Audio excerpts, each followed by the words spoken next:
નમસ્કાર, સ્વાગત છે આપનું આ ખાસ રજૂઆતની અંદર જ્યાં આપણે રિયલ્ટી સ્પેસ ડિસ્કસ કરી રહ્યા છીએ. પાછલા અઠવાડિયા ઓનવર્ડ્સ આપણે જે પ્રમાણનું ડિસ્કશન કરી રહ્યા છીએ, બધા જ સેક્ટરનો આઉટલુક કેવી રીતના બની રહ્યો છે અને નેક્સ્ટ કેલેન્ડર યર માટે કેવી રીતના ટર્નઆઉટ થશે, આ બધા વિશે ડિસ્કશન કરીશું. બટ આ સિરીઝની અંદર આજનો એપિસોડ રિયલ્ટી સ્પેસની ઉપર ડિસ્કશન કરી રહ્યા છીએ. હવે રિયલ્ટી સ્પેસની જ્યારે વાત કરી રહ્યા છીએ તો યર ટુ ડેટ આ સ્પેસ એવી રહી છે જેની અંદર સૌથી સારા રિટર્ન્સ આપણે કાઉન્ટેન કર્યા છે. ટોપ 5 સેક્ટર્સની વાત કરીએ, પાછલા વર્ષમાં સૌથી હાઈએસ્ટ રિટર્ન્સ રિયલ્ટી નેમ્સની અંદર પણ ડિલિવર થયા છે. તો આ જ સ્પેસમાં આગળ ડિમાન્ડ કેવી રહેશે, વોલ્યુમ ગ્રોથ કેવી રીતના વર્કઆઉટ કરતા જોઈશું આપણે, અને સાથે જ બાકીના જેટલા બી ચેલેન્જીસ દેખાઈ રહ્યા છે બધું ડિસ્કસ કરીશું. મારી સાથે આ ચર્ચાની અંદર ખાસ જોડાશે આના ડિસ્કશન માટે અજમેરા રિયલ્ટીના ડિરેક્ટર ધવલ અજમેરા, અને એમની સાથે આપણે આ બધા જ પ્રોસ્પેક્ટ્સ ડિસ્કસ કરીશું.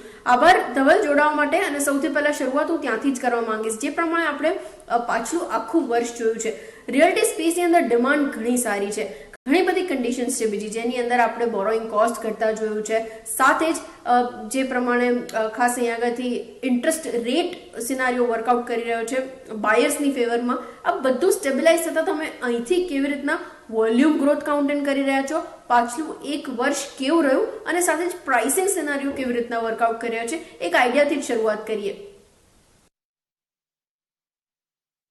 સો સૌથી પહેલા તો તમને પણ બધાને અને આખા બધાને હેપી ન્યુ યર. આ ગયો આખો વર્ષ કાફી એક બહુ એક્સાઇટિંગ યર હતો, એક રિયલ એસ્ટેટ માર્કેટ માટે ને અમારા કંપની માટે પણ. 3-4 ખાસ મેઇન વસ્તુઓ આપણે અગર આમ જોઈએ તો ફર્સ્ટ વેવ ઓફ કોવિડ થી જસ્ટ બહાર નીકળીને આપણે સ્ટાર્ટ ઓફ ધ યરમાં આવ્યા હતા. ત્યારે અમે લગભગ 3 પ્રોજેક્ટ્સ લોન્ચ કર્યા અમારી કંપનીમાં, જેનો ટર્નઓવર લગભગ ટોપ લાઈન 500 કરોડની આજુબાજુ હતો. એનો રિસ્પોન્સ અમને ઘણો સારો મળ્યો. જે રીતે અમે ધારતા હતા કે ભાઈ આજે અંડર કન્સ્ટ્રક્શન પ્રોજેક્ટ એ કોવિડના ઓલા વેવ પછી અગર જસ્ટ ફાઉન્ડેશન લેવલ પર જો રિસ્પોન્સ સારો હોય, લગભગ 30-40%, એકાદ પ્રોજેક્ટમાં 50% પ્લસ બુકિંગ થયું, બીજા પ્રોજેક્ટમાં 30% પ્લસ બુકિંગ થયું. તો એવી રીતે જે રિસ્પોન્સ જોયો તો એનાથી એન્કરેજમેન્ટ ઘણું એવું સારું મળી ગયું. અને એ રીતે પછી અમે આગળ જે અમારા existing ready to move in projects હતા એમાં પણ અમે એક મુવમેન્ટ ઓફ સેલ્સ સારી જોઈ અને એ કન્ટિન્યુ રહી. સો ધીસ યર અમારો ટ્રેન્ડ એક સારો રહ્યો તો ગયા આખા વર્ષમાં. અમે અગર આપણે જોવા જઈએ ડેફિનેટલી જે 2-3 મહિના પાછું સ્લોડાઉન થઈ ગયું હતું જે લોકડાઉન સેકન્ડ વેવના કારણે, પણ એના પછી પણ એક મુવમેન્ટ સારી હતી. સૌથી ફર્સ્ટ ક્વાર્ટરમાં અગર આપણે જોઈએ તો જે ગવર્મેન્ટ ઓફ મહારાષ્ટ્રએ ખાસ કરીને સ્ટેમ્પ ડ્યુટીનું જે રિડક્શન આપ્યું હતું 3%, લાસ્ટ યર સુધી 2% હતું, એની પછી 3% થયું. એ 3%ના કારણે પણ એક સારો મુવમેન્ટ હતો. પણ એ મુવમેન્ટ પણ પછી કન્ટિન્યુ એ મુવમેન્ટ એ સ્ટેમ્પ ડ્યુટીનું રિડક્શન બંધ થયા પછી પણ ટ્રેન્ડ એક એન્કરેજિંગ હતો. અને અત્યારે પણ અગર આપણે આમ જોવા જઈએ તો રિયલ એસ્ટેટમાં ડિમાન્ડ સારી એવી આવી રહી છે. અને અત્યારે જે રીતે દેખાય છે ઇન્ટરેસ્ટ રેટ્સ પણ અત્યારે ઓછા છે, એ કારણે પણ અત્યારે જોવે છે કે લોકોમાં એક ઘર લેવાની ભાવના સારી છે. અને આ ટ્રેન્ડ અત્યારે નેક્સ્ટ 2-3-4 વર્ષ સુધી કન્ટિન્યુ થયેલો દેખાય છે.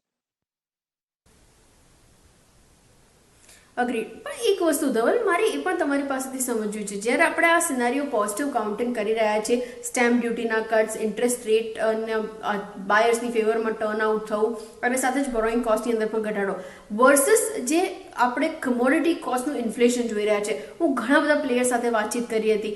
આ એવી સિચ્યુએશન છે જ્યારે આપણે કોન્સ્ટન્ટ હાઇક્સ એના લીધે કાઇન્ડ ઓફ આવતા જોઈ રહ્યા છે. આપની તરફથી એક આઈડિયા કેવી રીતના આને કાઉન્ટેન કરી રહ્યા છો, માર્જિન્સ મેન્ટેનન્સ કેટલું મોટું ચેલેન્જ રહેશે આવનાર વર્ષ માટે પણ, અને કેમ કે આપણે આ સિરીઝમાં આઉટલુક 2022 પણ ડિસ્કસ કરી રહ્યા છે, તો વોલ્યુમ ટાર્ગેટ્સ તમારા શું બનશે? તો તમે જેમ કહ્યું કે આજની તારીખમાં ડેફિનેટલી એક રિયલ એસ્ટેટ જે પ્રોજેક્ટ હોય છે એનો એક સાયકલ હોય, એવરેજ કોઈ પણ પ્રોજેક્ટનો 2 થી 3 વર્ષનો સાયકલ હોય. તો ડેફિનેટલી આજની તારીખમાં છેલ્લા 6 મહિનાથી 1 વર્ષથી ડેફિનેટલી ઇનપુટ કોસ્ટ જેમ સ્ટીલ, સિમેન્ટ, પ્લાસ્ટિક, કોપર, એ બધામાં જે પ્રાઇસમાં વધારો આવ્યો છે એ ડેફિનેટલી બહુ જ મોટો જમ્પ છે. અને એના કારણે આજની તારીખમાં કન્સ્ટ્રક્શન કોસ્ટ 20-30%ની આજુબાજુ વધી ગઈ છે. હવે જો આ જમ્પ અને આ રાઇઝ સસ્ટેનેબલી આગળ ચાલતો રહ્યો, જો અગર આ પ્રોજેક્ટમાં કોઈ પણ પ્રોજેક્ટમાં અગર આ એક સાયકલ હોય અને આ જો અગર પાછો ટ્રેન્ડ નીચે જાય, વિચ વી હોપ કે આ નીચે જાય, તો એક માર્કેટ માટે અને પ્રોજેક્ટ બધા માટે સારું છે. પણ જો આ ટ્રેન્ડ નીચે નથી જતો તો ડેફિનેટલી રિયલ એસ્ટેટ કોસ્ટની અંદર ખાસ કરીને જે બધા 5,000 થી 7,000 કે 10,000 ના બ્રેકેટ વાળા છે, અને ઓબ્વિયસલી બીજા પણ બધા પ્રોજેક્ટમાં એક જમ્પ આવતો દેખાઈ રહ્યો છે, મિનિમમ 10 થી 15%.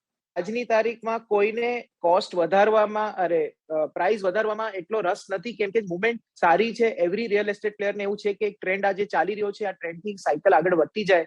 પણ જો ઇનપુટ કોસ્ટ વધશે તો ડેફિનેટલી માર્જિનમાં અસર આવશે જ, કેમ કે 30%, 25 થી 30% જયારે ઇનપુટ કોસ્ટ વધી જાય તો એટલો માર્જિન નથી હોતો કે તમે પ્રાઇસ ન વધારી શકો. તો everyone will be force two increase the price, which we hope કે આ પ્રાઇસીસ નીચે આવે તો આ ટ્રેન્ડ જે અત્યારે મોમેન્ટમ પકડી છે રિયલ એસ્ટેટની, એ કન્ટિન્યુ રહે.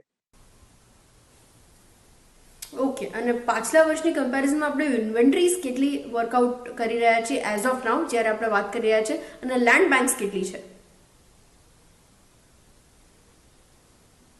અમે જેમ કહ્યું કે અમારી પાસે જે ready to move in stock છે એ ઓલમોસ્ટ હવે નેગ્લિજિબલ રહ્યા છે.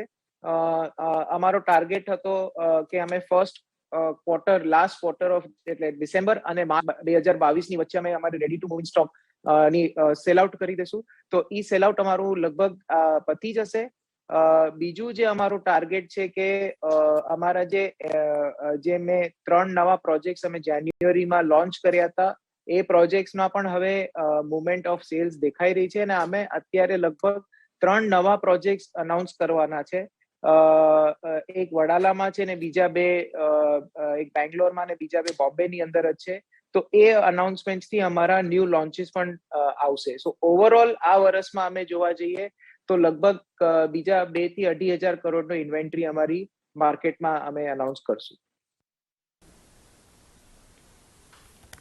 અગ્રીડ. અચ્છા ધવલ, બીજી એક વસ્તુ બાયફિકેટ કરીએ આપણે જો કરંટ લેવલ્સ પર, કેમ કે હું જે આર્ટિકલ્સ વાંચી રહી છું એની અંદર એ સજેસ્ટેડ છે કે મોટા હાઉસીસ, લાર્જર હાઉસીસની વાત કરી રહ્યા છીએ, એની ડિમાન્ડ વધી રહી છે ગિવન ધ કન્ડિશન કે આપણે સોશિયલ ડિસ્ટન્સિંગ જોઈ રહ્યા છીએ.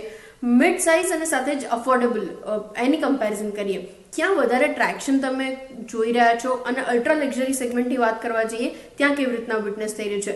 લાર્જર હાઉસીસની વાત કરીએ ત્યાં મને એકચ્યુઅલી એક ડેટા કોટ પણ કરવો છે. નિયરલી 26% જે નવા યુનિટની સાઇઝીસ છે નવા લોન્ચીસની અંદર એ આપણે વધતા જોઈ રહ્યા છે. એક આઈડિયા એની ઉપર, અને સાથે જ આ પરફોર્મન્સ ઇનકેસ આગળ કન્ટિન્યુડ મોમેન્ટમમાં જોઈએ છે, કેવી રીતના રન રેટ આગળ વધતા જુઓ છો? મને એવું દેખાય છે કે એવરી સિટી હરેક સિટી, હરેક શહેરના એક અફોર્ડેબિલિટી સેગમેન્ટ અલગ અલગ હોય છે. જાણે અગર બેંગ્લોર કહીએ તો બેંગ્લોરમાં 1 કરોડની property is a very big luxury project થઈ જાય. લક્ઝરી મોટો લગભગ તમને એવરેજમાં 3 થી 4 બેડરૂમનો અપાર્ટમેન્ટ પડી જાય. સેમ વસ્તુ આજે તમે બોમ્બેમાં 1 કરોડનો કહો તો લગભગ તમને 1.5 બેડરૂમનો, 1 થી 1.5 બેડરૂમનો બેક સબર્બ્સમાં ક્યાંક મળી જશે. સો મારું એવું કેવું છે કે અગર ટ્રેન્ડ જોવા જઈએ તો હરેક શહેરના અલગ અલગ ટ્રેન્ડ હશે. પણ અગર એવરેજ ઓવરઓલ ઇન્ડિયા લેવલમાં અગર હું વાત કરું તો મારું એવું છે 2 બેડરૂમ જેની લગભગ સાઇઝ 700 સ્ક્વેર ફીટ, 650 થી 700 સ્ક્વેર ફીટ, અને 3 બેડરૂમ લગભગ 1,000 થી 1,200 સ્ક્વેર ફીટની વચ્ચે આ ટ્રેન્ડ ને આ મુવમેન્ટ વધારે દેખાશે. કેમ કે તમે જેમ કહ્યું કે હવે નો જે ઓનગોઈંગ સેક્ટર છે એ હાઇબ્રિડ મોડ માટે પણ બધા તૈયાર રહેશે, જેનો કે વર્ક ફ્રોમ હોમ પાર્ટલી કરે અને પાર્ટલી ઓફિસ જઈને, પણ એક વર્કની ડેસ્ક ડેફિનેટલી જેને અફોર્ડેબિલિટી થઈ શકે અને જેને પોસિબિલિટી હોય એ પ્રાયોરિટાઇઝ વધારે કરશે. તો એક 2 બેડરૂમની અંદર અગર હું જોવા જાઉં તો 650 થી 700 સ્ક્વેર ફીટનો જે હાઉસીસ હશે એનો ટ્રેન્ડ વધારે હશે, અને લગભગ 3 બેડરૂમ અરાઉન્ડ 1,000 to 1,200. અગ્રીડ. બીજું એક પેરામીટર જે મારે ડિસ્કસ કરવું છે, કેમ કે અહીંયા આગળથી આપણે પીઈ ઇન્વેસ્ટમેન્ટ્સની અંદર એક ધરખમ વધારો જોઈ રહ્યા છે. ઇનફેક્ટ નાણાકીય વર્ષ 2022ના જ ફર્સ્ટ હાફના ફિગર્સની વાત કરવા જોઈએ ત્યાં લગભગ આપણે 22% સુધીના એક ઇન્ક્રીમેન્ટ વિટનેસ કરી રહ્યા છે પીઈ તરફથી. આ ટ્રેન્ડ ઇનકેસ કન્ટિન્યુ થાય છે તમે કેવી રીતના જોઈ રહ્યા છો? કેમ કે ડિકેડ લોંગ ગ્રોથ અવેઇટેડ હતો, જે હવે ફાઇનલી થોડોક પુશન થઈ રહ્યો છે. આ જ સાયકલ કન્ટિન્યુ થાય છે તો 2022નું વર્ષ કેવી રીતના રિયલ એસ્ટેટ સ્પેસ માટે રહેશે, એક આઈડિયા એની ઉપર આપની તરફથી. ઇન્ડિયાની અંદર રિયલ એસ્ટેટ સેગમેન્ટ અને રિયલ એસ્ટેટ સેક્ટર ડિરેક્ટલી ને ઇનડિરેક્ટલી એની પાછળ બીજી 250 થી 300 ઇન્ડસ્ટ્રીઝ ચાલે છે. અને ઓવરઓલ જીડીપી ની અંદર એ રિયલ એસ્ટેટનો 25 થી 30% જીડીપી ની અંદર એનો કોન્ટ્રીબ્યુશન છે. તો આવડું મોટું જ્યારે કોન્ટ્રીબ્યુશન ને આવડું મોટું જ્યારે એક સેક્ટર ચાલે છે, તો ડેફિનેટલી ઇન્ડિયાની ગ્રોથ સ્ટોરી એનાથી સાયકલ બહુ મોટી, બહુ સારી એવી ફરે છે. પહેલી વસ્તુ. બીજી વસ્તુ, ઇન્ડિયામાં ઘર ખરીદવું એક સેન્ટિમેન્ટલ વેલ્યુ છે. ભલે ઇન્વેસ્ટમેન્ટ સારું હશે, એ લોકોને રિટર્ન સારું મળતું હશે, પણ એક રિયલ એસ્ટેટ, ભલે ઘર હોય કે ઓફિસ હોય કે કંઈ પણ હોય, એક રિયલ એસ્ટેટ વેલ્યુ રાખવી ઇન્ડિયન્સ માટે એક બહુ મોટી સેન્ટિમેન્ટલ વેલ્યુ છે. તો આ બે વસ્તુનું જ્યારે તમે જોવો છો, તો એ બે વસ્તુ એક ગ્રોથ ફેક્ટર માટે બહુ મોટો ઇમ્પોર્ટન્ટ ફેક્ટર બની જાય છે. અને એના કારણથી મને એવું દેખાય છે કે જ્યારે તમે ત્રીજી વસ્તુ જ્યારે તમે જોવો, તો ઇન્ડિયાની અંદર જે ઇન્ડસ્ટ્રીઝની ગ્રોથ થઈ રહી છે, નવી ઇન્ડસ્ટ્રીઝ આવી રહી છે, જે ઘણા સ્ટાર્ટઅપ્સ ચાલી રહ્યા છે, જેનાથી ઘણા બધા ફેક્ટરીઝ ને ગ્રોથ ને મેન્યુફેક્ચરિંગ ઇન્ડસ્ટ્રીઝ આવી રહી છે ઓલ ઓવર ઇન્ડિયાની અંદર. ઓવરઓલ આની અંદર મને લાગે છે જોબ ઓપોર્ચ્યુનિટીઝ વધવાની છે.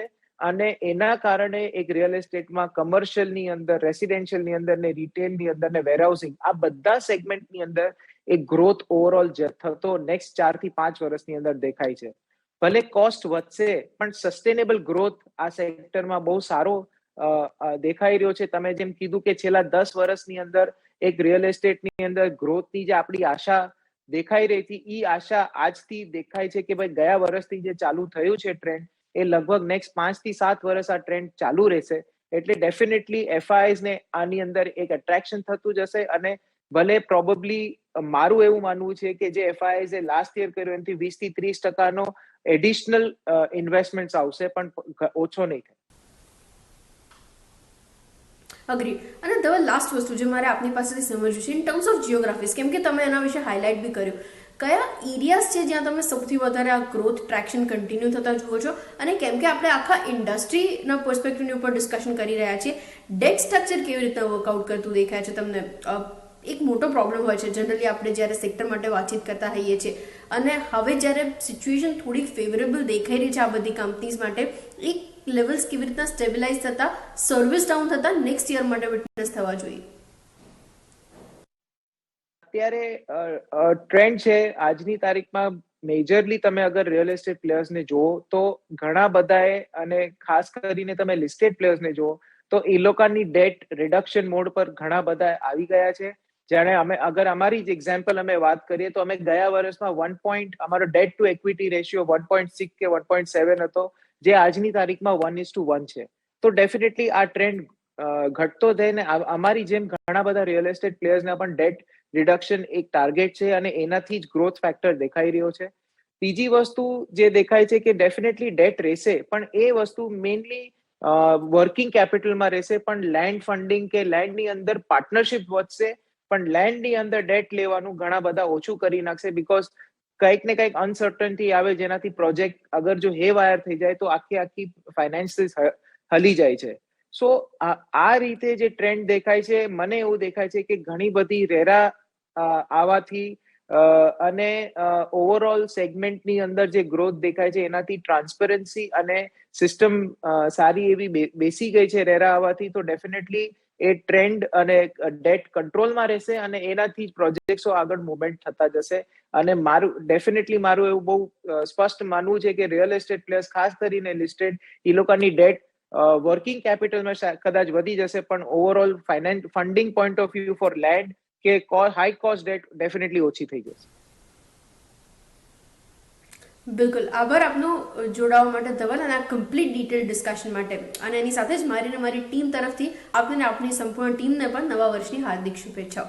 તો એની પર આપણે વોચ આઉટ કરીશું રિયલ્ટી સ્પેસની અંદર આવનાર વર્ષ માટે કેવી રીતના ગ્રોથ થાય છે.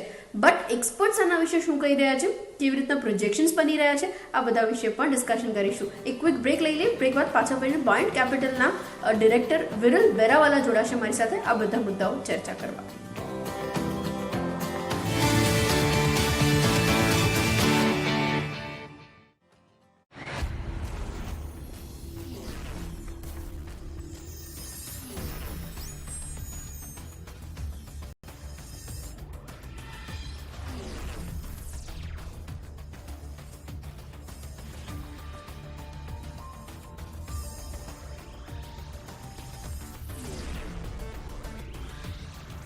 This is CNBC Bajar Newsroom, powered by Ebix Cash.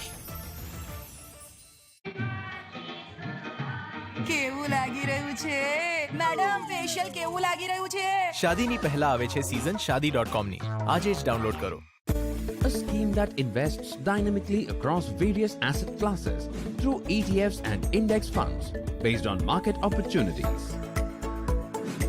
Presenting ICICI Prudential Passive Multi-Asset Fund of Funds. Aim for a simple solution for multiple investment needs. NFO closes January 10th, 2022. Mutual fund investments are subject to market risks. Read all scheme-related documents carefully. બજારના દિગ્ગજ expert સટીક અને સચોટ વિશ્લેષણો સાથે આપશે call, સલાહ જે અપાવશે અચૂક નફો.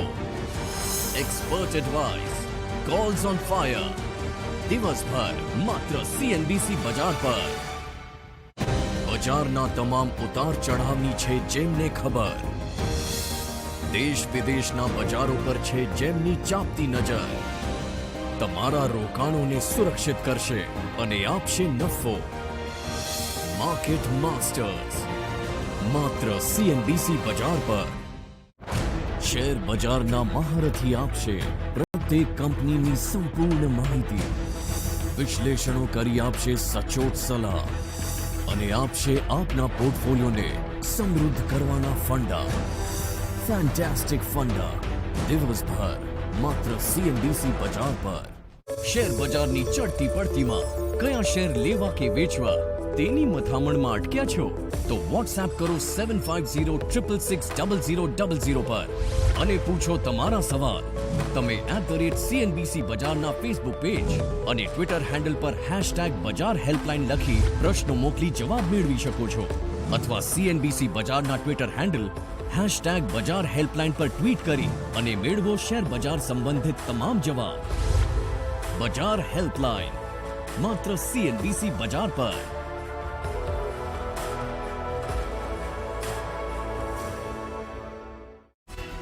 ના પ્રાયોજક છે દાવત બનશે તો ફરક દેખાશે.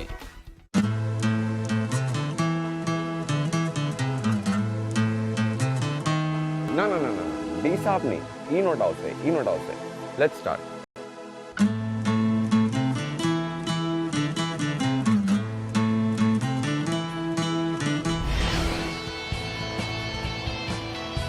એક એક્સપર્ટ જે તમને બનાવી શકે છે expert.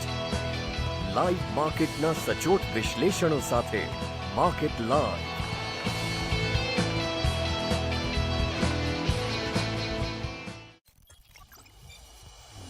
This is Network 18,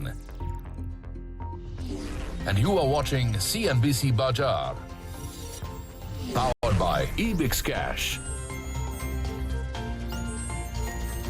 Ebix Cash, हर खुशी के लिए काफी है.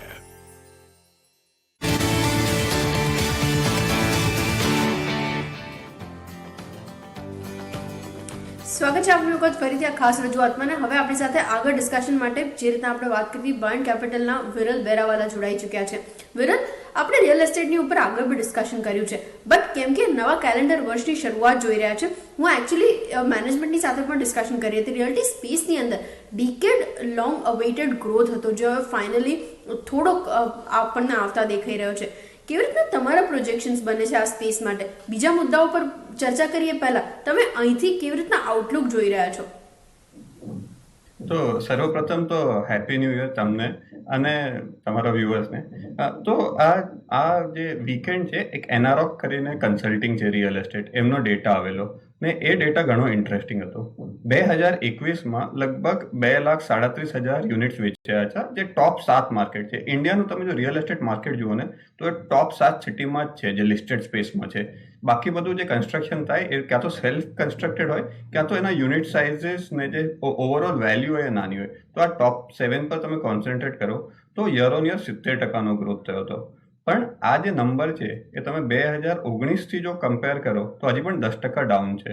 તો આપણને લાગે કે ભલે 2021માં સેક્ટર બેસ્ટ પરફોર્મિંગ સેક્ટર હતું, તમે જો કોઈ પણ સેક્ટર ઇન્ડાઇસીસમાં જુઓ તો, અને એ બધું on back of strong growth કે 70%નું ગ્રોથ હતું, પણ એ જે 2020નો બહુ ખરાબ બેઝ હતો એના પર છે. હજી પણ જે 2019 કરતાં 10%નું નીચે જે છે, તો હજી ગેપ છે આમાં આવવાનો. બીજું એક ઇન્ટરેસ્ટિંગ વસ્તુ એ છે કે આ વર્ષે 2,37,000 યુનિટ્સ વેચાયા અને 2,38,000 યુનિટ્સનું નવું કન્સ્ટ્રક્શન ચાલુ થયું. એનો મતલબ કે જે ઇન્વેન્ટ્રી છે સિસ્ટમમાં વધતી નથી. તો આ રિયલ એસ્ટેટ સેક્ટરમાં પહેલાં એ પ્રોબ્લેમ થયો છે કે જેમ જ થોડી તેજી આવે તો એમાં ઘણા ડેવલપર બહુ ફાસ્ટ નવું ઇન્ક્રીમેન્ટલ બિલ્ડઅપ ચાલુ કરી દે ને એના લીધે પછી છે તે એમાં જે પ્રાઇસ છે એ કેપ થઈ જાય. તો એ અત્યારે લાગતું નથી. સિસ્ટમ વાઇડ હમણાં લગભગ 6.25 લાખ યુનિટ્સનું જે ઇન્વેન્ટ્રી છે, લગભગ 2.5 વર્ષનું છે, એ નોર્મલ છે. એટલે નીચેની સાઈડ 22-23 મહિનાનું ઇન્વેન્ટ્રી જતું રહે, ઉપરની સાઈડ 3.5 વર્ષ સુધી પણ ગયું છે. તો ઇન્વેન્ટ્રી પણ નોર્મલ છે. બીજું જે આ વખતે જે ગ્રોથ આવશે એ વોલ્યુમ લેડ આવશે રાધર દેન પ્રાઇસ લેડ. કારણ કે રેરાના લીધે હવે ઘણી ટ્રાન્સપેરન્સી થઈ ગઈ છે. તો હવે એક્ઝેક્ટલી ખબર છે કે કયા કેટલા યુનિટ્સ બાકી છે ને કેટલા યુનિટ્સ વેચાઈ ગયા છે, અને જે ટાઈમલાઇન્સ છે એ તો વોલ્યુમ લેડ આવશે. લાસ્ટલી અગેન એનઆરઓફનો જે ડેટા હતો કે જે પ્રાઇસ પોઈન્ટ છે ઘણા નીચે જતા રહ્યા છે. તો હવે જે સૌથી મોટું માર્કેટ સેગમેન્ટ છે 40 લાખથી 80 લાખના રેસિડેન્શિયલ યુનિટ છે. લગભગ 40% માર્કેટ આ જતું રહ્યું. જે લેસ દેન 40 લાખ છે ખાલી 25% છે, ને over 1.5 crore it is only less than 10% units આમાં આવે છે.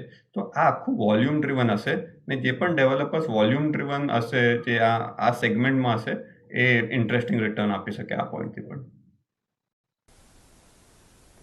ઓકે, બિલકુલ. અને તમે જે એનઆરઓફના ડેટાની વાત કરી રહ્યા હતા, બીજું એક ઇન્ટરેસ્ટિંગ પોઈન્ટ આ જ જે આપણે નોટ્સની વાત કરી રહ્યા છે એની અંદર પીઈ ઇન્વેસ્ટમેન્ટ્સ પાછલા જે આપણે ફર્સ્ટ હાફની વાત કરી રહ્યા છે FY22 માટેના, ત્યારે જ લગભગ 22-23% વધતા દેખાયા છે. આ સિનારીઓ મને સમજવો છે એકચ્યુઅલી વિરલ, કેમ કે આપણે અહીંયા આગળથી હવે થોડાક ફેક્ટર્સ પોઝિટિવ ટર્નઆઉટ થતા જોઈ રહ્યા છે. ઇન્ટરેસ્ટ રેટ નો સિનારીઓ પોઝિટિવ છે, એ સિવાય બોરોઈંગ કોસ્ટ ઘટતા દેખાયા છે, સ્ટેમ્પ ડ્યુટી કટ્સની તો આપણે ચર્ચા કરી જ, અને રેરા જે સ્મૂધલી ફંક્શનિંગ માટે આપણે હવે પ્રોબેબલી થોડુંક બેટર વર્કઆઉટ કરી રહ્યું છે આ બધી કંપનીઝ માટે. નેક્સ્ટ યર મારે કેવી રીતે એક્સપેક્ટ કરવું, જ્યારે ફંડ ફ્લો આટલો સારો છે, ડેટ સ્ટ્રક્ચર ઇમ્પ્રૂવ થઈ રહ્યા છે બધી જ કંપનીઝના, તમારી પસંદગીની કંપનીઝ કઈ છે, સેક્ટર માટે તમે કેવી રીતના આઉટલુક રાખી રહ્યા છો 2022, જો કોઈને ચેક ઇન કરવું હોય ક્યાં ધ્યાન રાખવું? તો તમારો ફર્સ્ટ ક્વેશ્ચન હતો જે પ્રાઇવેટ ઇક્વિટીનું જે ઇન્વેસ્ટમેન્ટ છે. તો તમે રિયલ એસ્ટેટ જુઓ, એના 3 મેજર કમ્પોનેન્ટ હોય. એક રેસિડેન્શિયલ, એક કોમર્શિયલ ને એક રિટેલ, જે મોલ્સ વગેરે હોય એ. તો જે પ્રાઇવેટ ઇક્વિટી ઇન્વેસ્ટમેન્ટ આવે છે એ ઇન્ક્રીઝિંગલી કે લગભગ મેજર પાર્ટ એ આવે એ કોમર્શિયલ સાઈડ આવે. તો એ લોકો જે ફિક્સ્ડ રિટર્ન ઇન્વેસ્ટર હોય, ઘણું બધું પ્રાઇવેટ ઇક્વિટી એવી રીતે આવે. તો ફોર એક્ઝામ્પલ તમે જોશો કે પ્રેસ્ટીજ છે, તો પ્રેસ્ટીજ લગભગ 9,500 કરોડનું એનો આખો જે રેન્ટલ પોર્ટફોલિયો છે એ બ્લેકસ્ટોનને વેચી દીધો. તો અહીંયા છે તો જે ડેવલપર છે એનું કોસ્ટ ઓફ ફંડ વધારે છે, એનું રિટર્ન એક્સપેક્ટેશન ટીન્સમાં છે, 14-18% છે.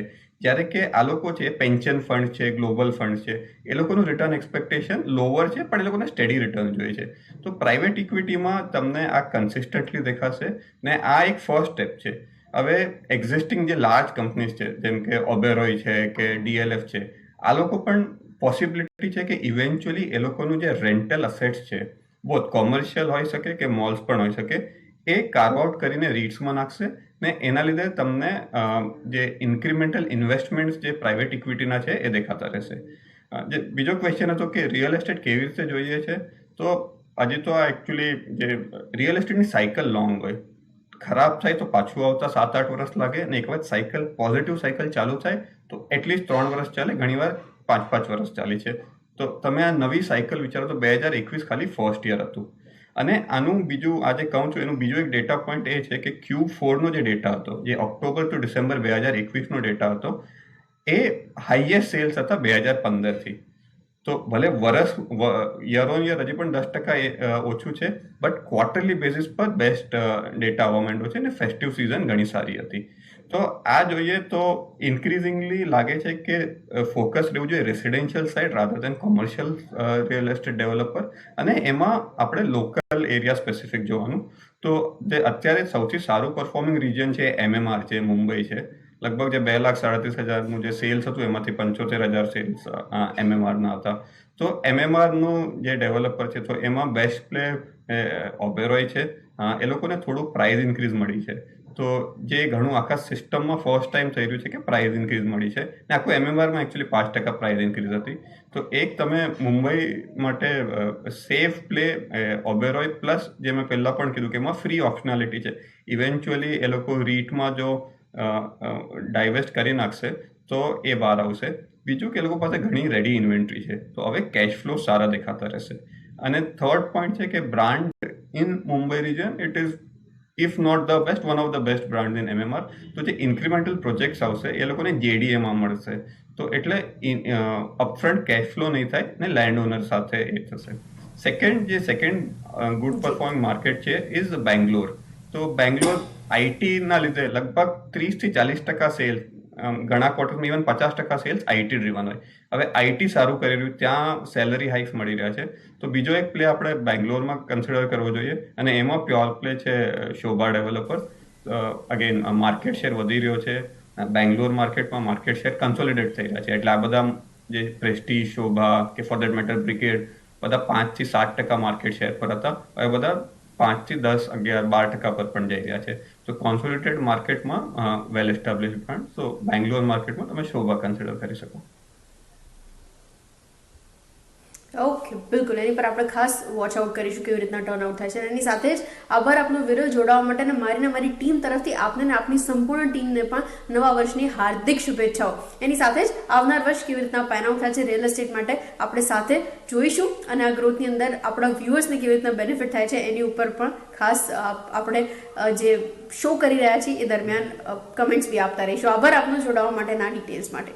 અને ત્યારે જ આ શોમાં પણ અત્યારે આટલું જ. મને બી આપશો રજા. આગળ વધુ સમાચારો માટે જોતા રહો CNBC બજાર.